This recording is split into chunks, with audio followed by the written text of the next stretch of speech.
오늘은 교회는 어떤 곳입니까? 라는 제목으로 우리가 말씀을 상고하려고 합니다. 여러분, 예수 믿기 전과 믿은 후에 우리 자신을 비교해 보면 감사하고 감격할 수밖에 없습니다. 바울은 그것을 에베소서 2장에서 우리에게 잘 가르쳐 주고 있습니다. 그래서 지난 시간에 살펴보았듯이 예수 믿기 전 우리는 육체로는 이방인이었고 영적으로는 그리스도 밖에 있었고 약속의 언약들에 대하여 아무런 상관이 없고 아무런 소망도 없이 살았다고 했습니다. 그리고 전에는 하나님에게서 멀리 떨어져 있었으나 예수 그리스도의 십자가의 피로 하나님께 가까워졌다고 했습니다. 뿐만 아니라 예수님께서 십자가로 모든 막힌 담을 허무시고 유대인과 이방인이 하나 되게 하시고 화평케 하셨다고 했습니다. 그래서 만약 교회 안에 서로 나누고 가르는 담이 있다면 그 교회는 더 이상 교회가 아닙니다. 비록 건물은 웅장한 교회 모습을 가졌다 할지라도 그 내면은 이미 교회의 모습을 잃어버렸기 때문입니다. 예수 그리스도께서 십자가에서 피를 흘리심으로 성소와 지성소를 가로막고 있던 그 시장이 무너졌다는 거예요. 그래서 예수 그리스도의 보혈을 의지함으로 우리가 하나님 앞에 나올 수 있게 되었다는 것입니다. 그래서 교회는 출신도 배경도 성격도 다른 사람들이 모여 있지만 예수 그리스도의 십자가의 보혈로 하나된 평화와 화평이 있는 곳입니다. 어떻게 그럴 수 있느냐?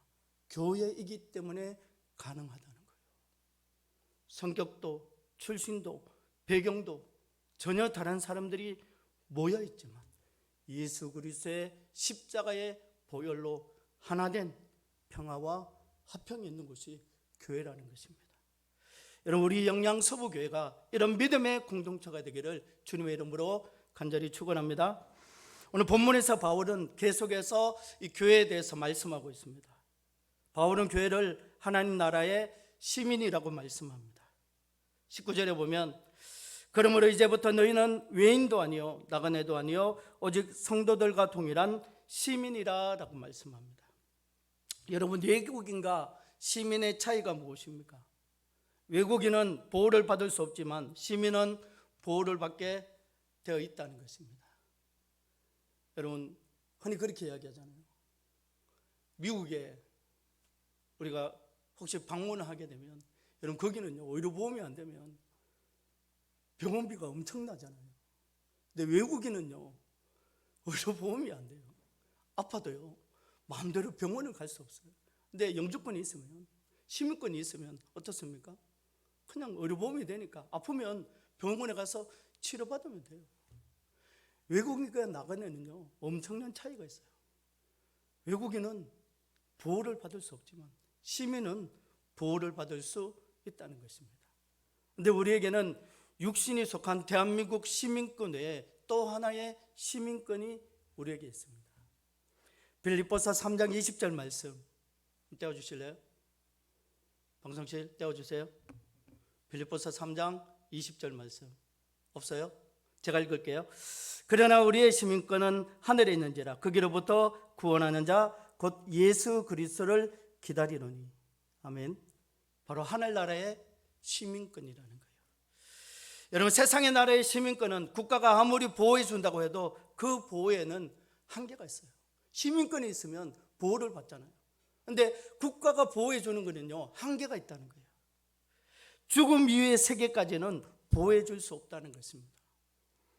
그러나 그리스도 예수 안에서 주어진 시민권은 그렇지 않습니다. 심지어 졸지도 아니하시고 주무시지도 아니하시고 지금부터 영원까지 지키신다고 말씀합니다. 우리 시편 121편 4절에서 8절 말씀 우리 한번 같이 교독할까요? 제가 4절 말씀 읽겠습니다. 이스라엘을 지키시는 이는 졸지도 아니하시고 주무시지도 아니하시리로다.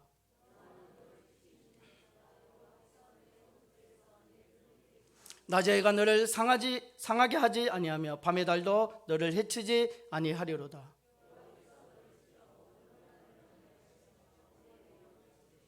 팔 절 말씀 같이 보실까요? 여호와께서 너의 출입을 지금부터 영원까지 지키시리로다. 아멘. 여러분, 이것이 바로 하늘나라 시민권의 위대함입니다.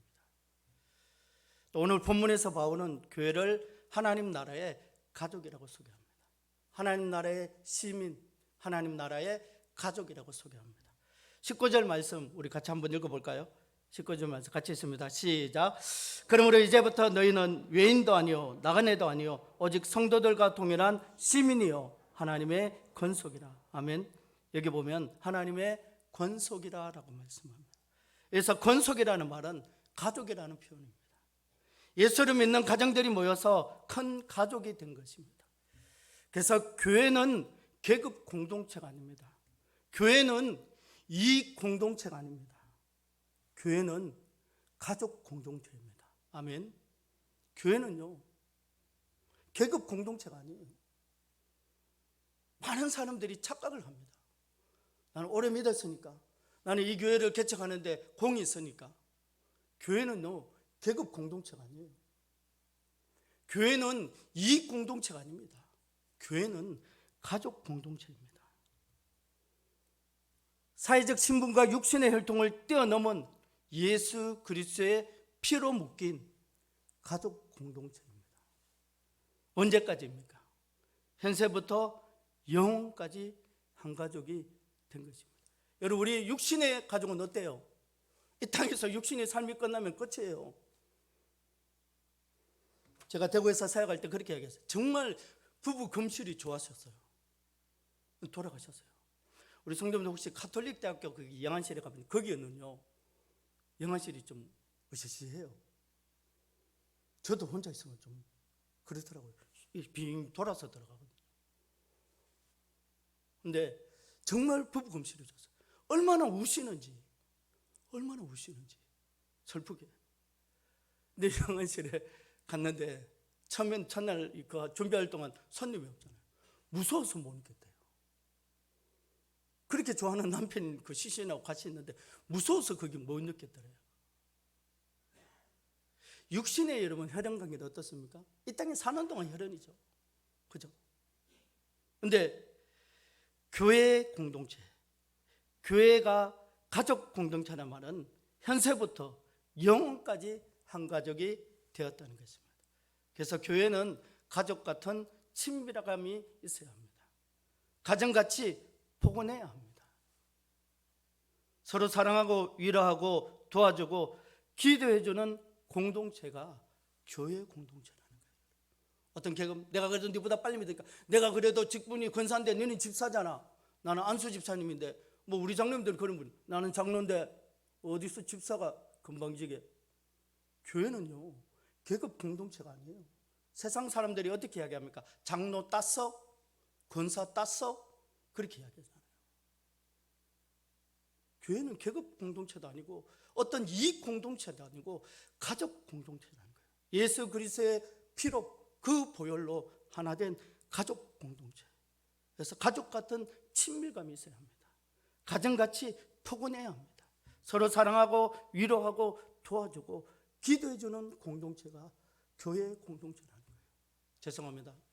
저는 우리 목사님 개별적으로는 참 목사님 아프신데 말씀이 에베소서 말씀이 이 말씀입니다. 하면서 저는 정말 우리 교회가 그런 교회인 것 같아요. 목사님 아프신데 우리 성도님들이 우리 권사님들 저녁에 와서 기도하시고 또 어떤 권사님은 목사님 수술 받으시는 내내 기도하셨어요. 저는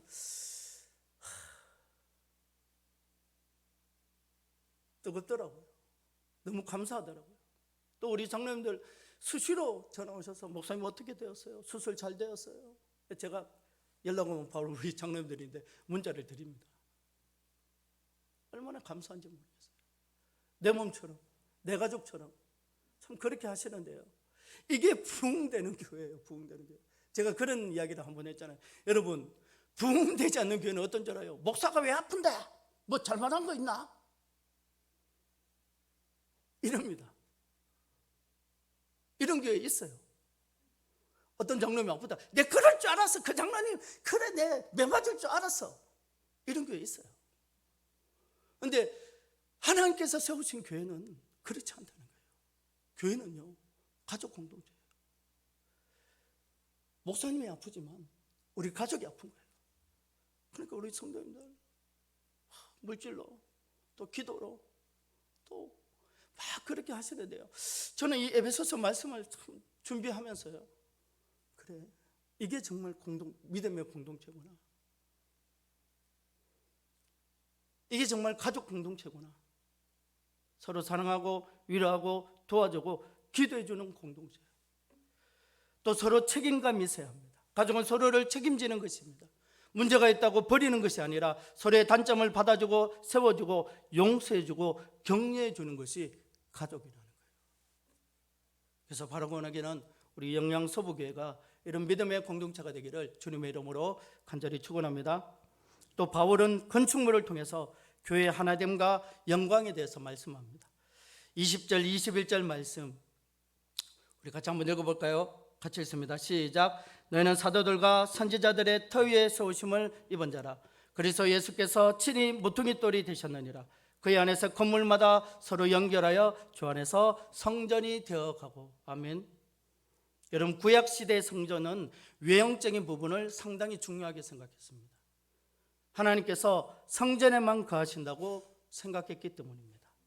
그래서 엄격한 형식과 크기, 구별된 재료를 사용했습니다.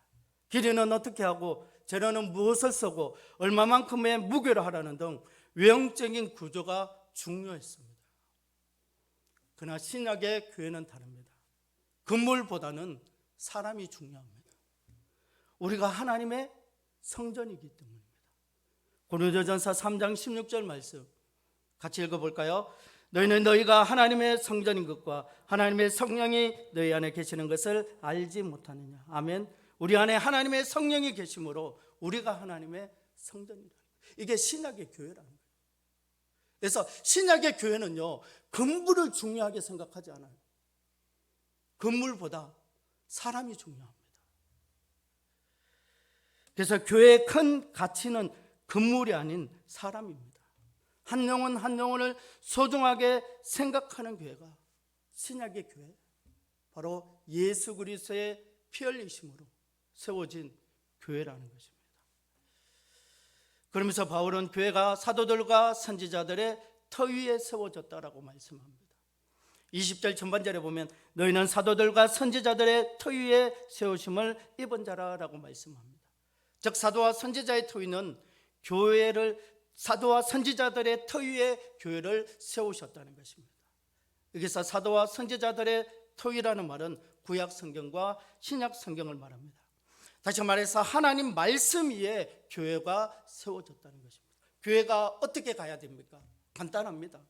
교회는 하나님 말씀 위에 세워졌기 때문에 하나님 말씀대로 가면 돼요. 사람들이 원하고 시대가 흐름이 그렇고 시대의 흐름에 따라가는 것이, 그거는 세상의 이야기예요. 교회가 앞으로 어떻게 가야 됩니까? 간단합니다. 교회는 하나님 말씀 위에 세워졌기 때문에 하나님 말씀대로 가면 됩니다. 누가 책임집니까? 하나님께서 책임지신다는 거예요. 사람들이 싫어합니다. 목사님 그렇게 하면 사람들이 싫어합니다. 사람들이 싫어하고 좋아하느냐가 중요한 것이 아니에요. 그건 말씀을 모르니까 그런 거예요. 저 에베소서 시작하면서 에베소서의 총주제가 뭐라 그랬어요? 교회라고 그랬죠. 교회는 사도들과 선지자들의 터 위에 세워졌다는 거예요. 즉 하나님 말씀 위에 교회가 세워졌다는 거예요. 그 말씀대로 가면 돼요. 시대가 변한다고 할지라도, 사람들이 싫어한다고 할지라도, 에이 목사님 그리 고리타분한 이야기 하지 마세요, 그런다고 할지라도 하나님 말씀대로 가면 돼요. 여러분 유럽의 교회들 보세요. 사람들이 좋아하는 방향으로 했지만 지금 교회에 사람이 없잖아요. 저는 기도할 때마다 그렇게 기도합니다. 하나님, 우리 대한민국 교회는 순교의 피로 세워진 교회, 하나님 그 순교의 피를 기억해달라고, 초대교회에 임한 성령의 능력을 다시 한번 부어주셔서 우리 한국교회가 마지막, 한국교회는 왜 그렇게 고전적이야, 왜 그래 보수적이야, 하나님의 말씀이기 때문에 그 말씀을 지켜나가는 일에 우리 한국교회가 최후의 보루가 되게 달라고, 우리 합통적 교단이 하나님의 말씀을 하나님 말씀대로 전하는 최후의 보루가 되게 달라고. 요즘 사람들은 그렇게 말하면 목사님 싫어요 그런다고 할지라도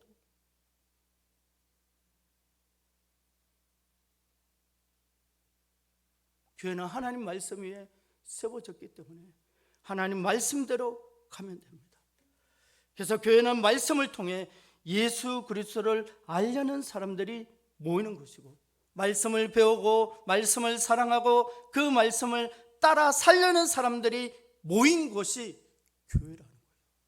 친교를 위해서, 어떤 다른 목적을 위해서. 교회는 말씀을 통해 예수 그리스도를 알려는 사람들이 모여있는 거예요. 말씀을 배우고 말씀을 사랑하고 그 말씀을 따라 살려는 사람들이 모인 곳이 교회라는 것입니다. 또 바울은 그리스도 예수께서 친히 이 교회의 모퉁이 돌이 되셨다고 말씀합니다. 20절 후반절에 보면 그리스도 예수께서 친히 모퉁이 돌이 되셨느니라 라고 말씀합니다.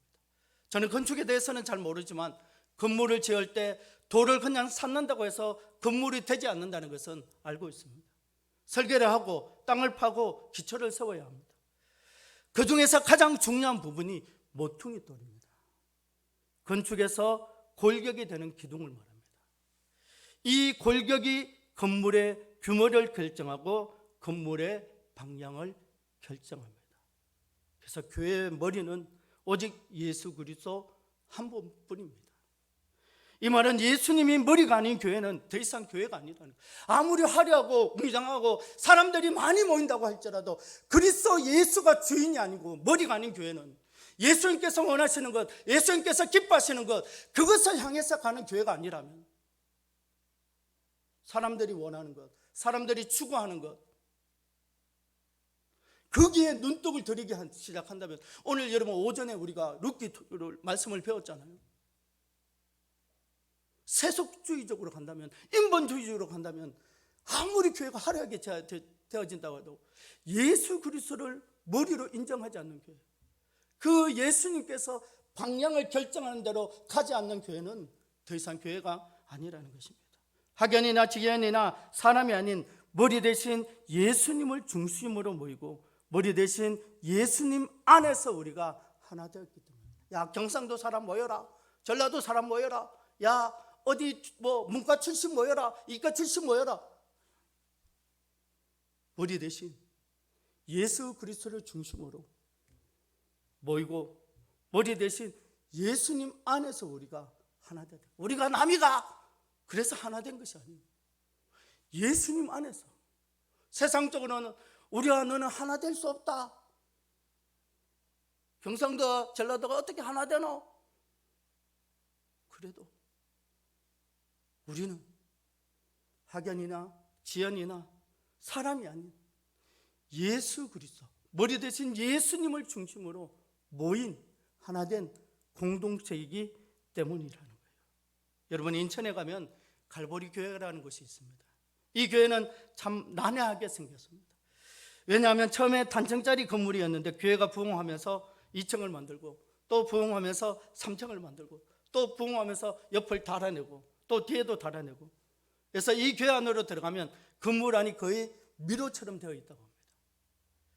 그렇게 지은 사람도 다르고 지은 연수도 다르지만, 그러나 이 교회는 갈보리 교회 하나의 건물입니다.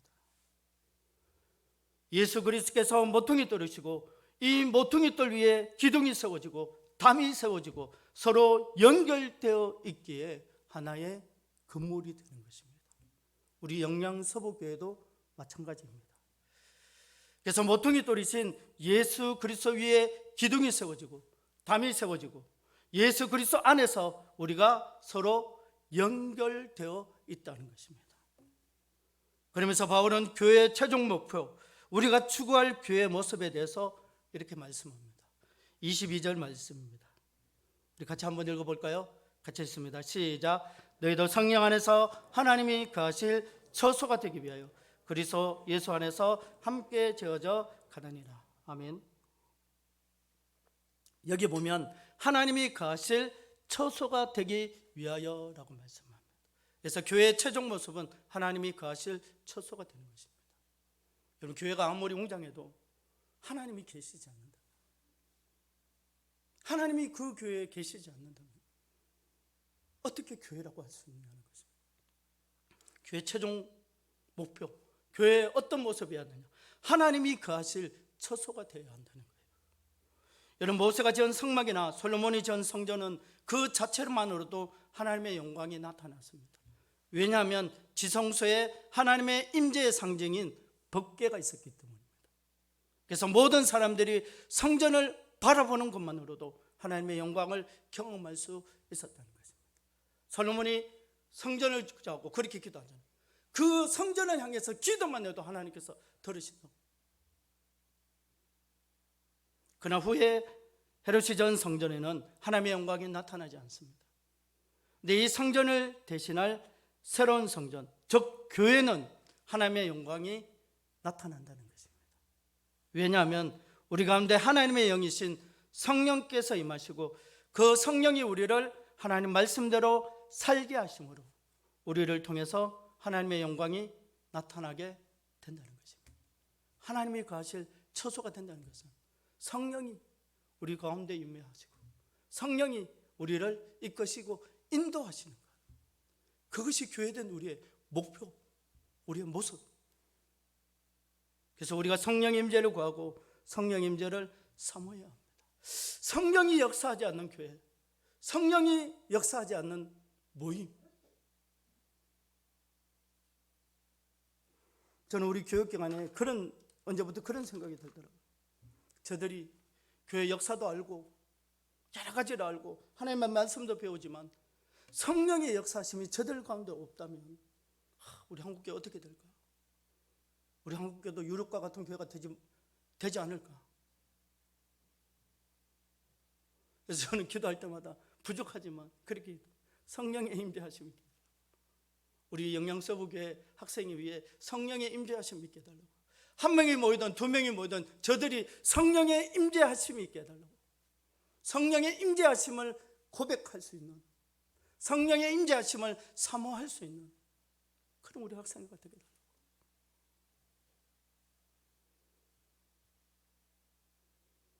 그래서 우리가 성령의 임재를 구하고 늘 성령의 임재를 사모해야 합니다. 우리 교회 안에 성령의 역사심이 있게 해달라고, 성령의 일하심이 있게 해달라고. 여러분, 저는 우리 교회가 아니지만 제가 다른 교회 사역을 그런 얘기, 우리 교회는 더 이상 성령의 임재가 없는 것 같아요. 성령의 역사심이 교회에서 언제부터 떠나버린 것 같아요.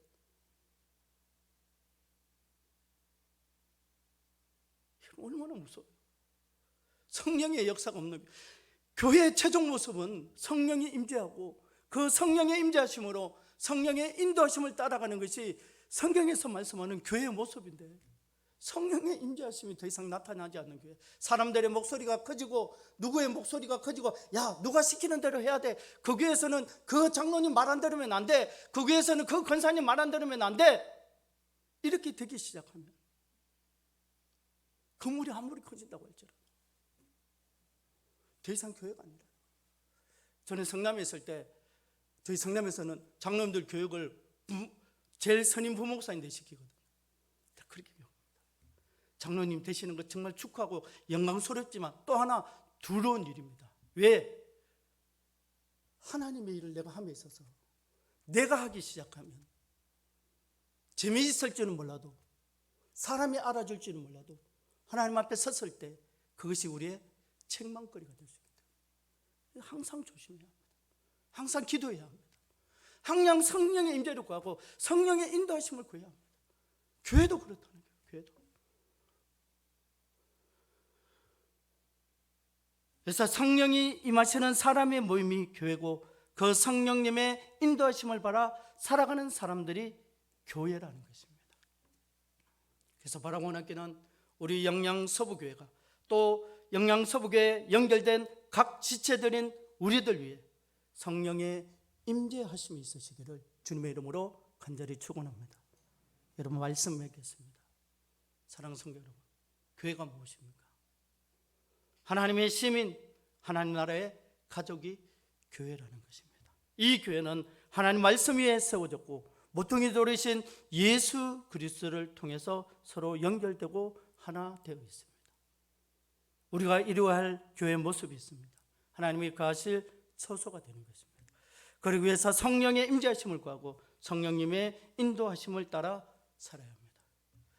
그래서 하나님께서 허락하신 우리 영양서부교회가, 그 영양서부교회에 속한 우리 지체들이 이런 믿음의 공동체가 되기를 주님의 이름으로 간절히 축원합니다.